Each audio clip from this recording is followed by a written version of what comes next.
Here we have the Bandai 25th anniversary Origin of Valkyrie VF-1S, piloted by Focker.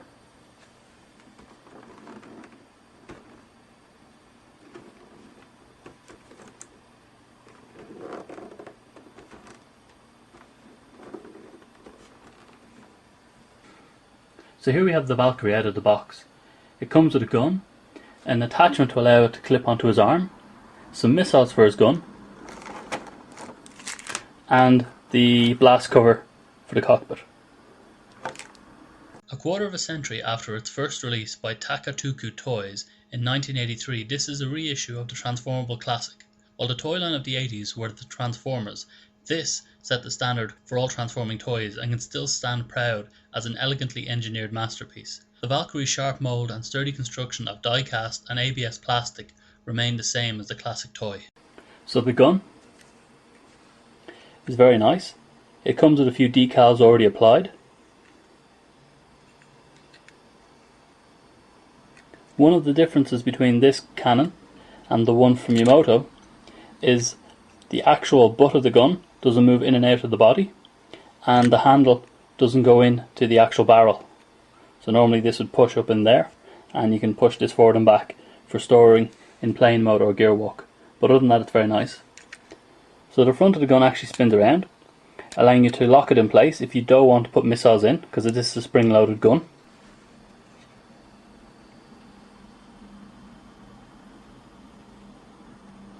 Headshot.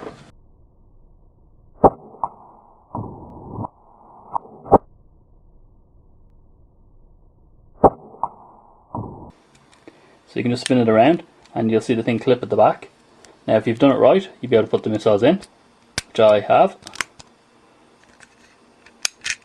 And if you put it to the locked position, you basically can't put missiles in. It basically blocks the barrel of the gun, so the policeman won't shoot you.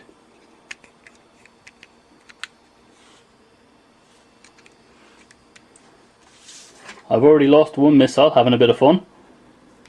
The Valkyrie comes with a good number of pre-applied decals, but in addition you also get a handy little card full of other ones. The Valkyrie comes with a nice simple transformation manual, which is pretty much an A4 page.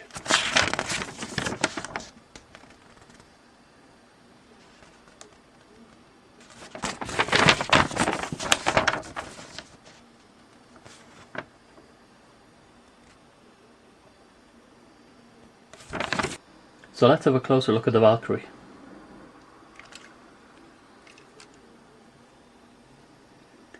I would be a little concerned about this decal.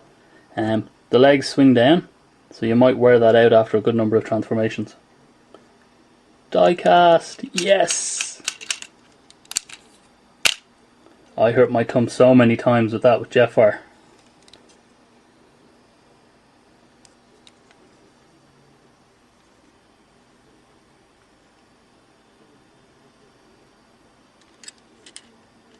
I have to say I'm very impressed by the amount of decals already applied.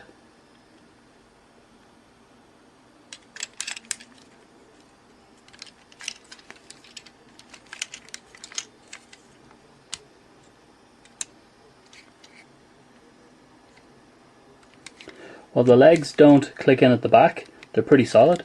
And the best thing, check out that, the backpack doesn't fall down. It's actually spring-loaded. Of course it'll probably wear in time, but very nice.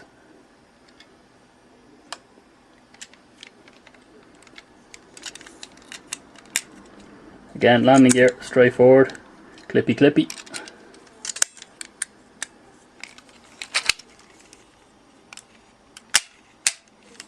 Good strong springs.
fairly unimpressive gearwalk mode, but I never liked it.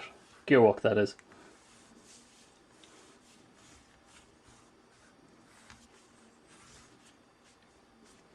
If we want to attach the gun to his arm in gearwalk mode, the first thing we need to do is clip this on. Then, if you want to have it show accurate, you put the gun in this way, but there's no decals, so I'd normally do it this way. And there you go, it clips in. Doesn't look great, but what do you expect? The toy is beautiful in its own way, but not that way. Okay, to take it to robot mode, the first thing you need to do is actually remove the canopy off the cockpit. These detach, and this is where the blast cover comes in. So you clip it in at the back first, and then just push the front down, and in she goes. Doo-doo-doo.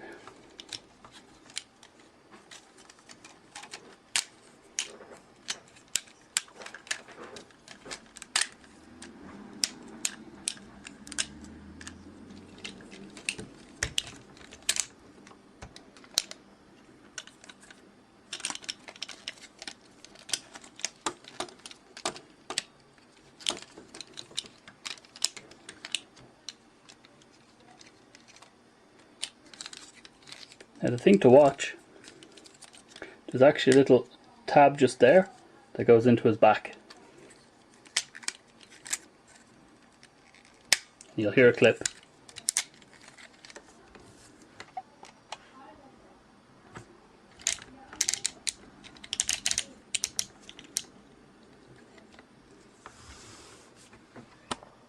There you go.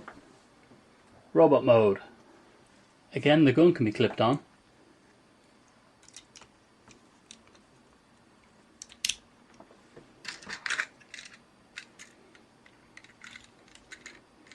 It actually looks better on him in robot mode than gearwalk mode. It looks like he's carrying a handbag. The Valkyrie comes in a compact box, which is great for keeping the shipping down. Also, Bandai's attention to detail is a nice touch, as there are plastic covers around the legs and arms at the back to minimise the rubbing of these parts while in transit. I've already pointed out the high level of decals, but I'm sure you've spotted the shoulders are looking a slight bit bare. I review straight from the box before applying any decals. I can only assume those are missing for the same reason there's plastic around the arms and legs, so they don't get worn in transit. Overall, I'm very happy with this toy. I consider this more of a toy than a figure, as it's strong enough to be given to a kid and can testify to its ruggedness with my 22-year-old Jetfire. It's also true to the original by being made of the same material. This is a very nice touch, rather than cheap plastic reissues that other companies like to put out. Hasbro, I'm looking at you. While 25th anniversaries always make for great marketing gimmicks, this guy is actually worth picking up if you're a fan of the classic. So this was me with another review saying Sláinte.